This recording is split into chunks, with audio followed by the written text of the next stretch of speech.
Pada suatu hari, ada seorang yang bertanya kepada si Majnun, "Wahai Majnun, meskipun kamu disakiti, kenapa kamu tidak membalas menyakiti?"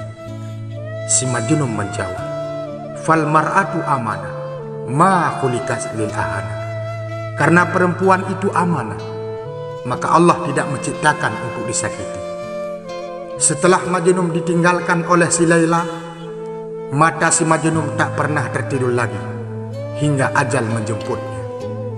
Pada suatu malam yang sangat sunyi, ada sahabatnya yang bertanya, "Wahai Majnun, kenapa kamu bergadang terus-menerus?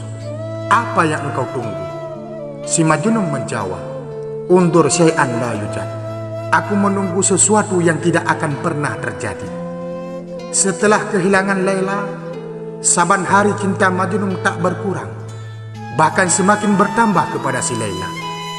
Yang sehingga seorang musafir bertanya, "Wahai Majnun, bukankah Laila telah menjadi istri orang lain? Lantas kenapa engkau masih mencintainya?" Si Majnun menjawab, "Habibi akbarun min ibahatin nikah zaujaha." Cintaku jauh lebih besar daripada ijab nikah suaminya si Laila.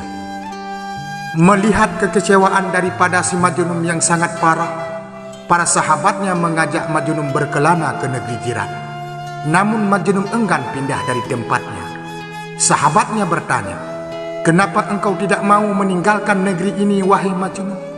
Si Majnun menjawab, "Li'anna fihi laili wa jami'u jamaliha." Karena di negeri ini ada Laila dengan segala keindahan.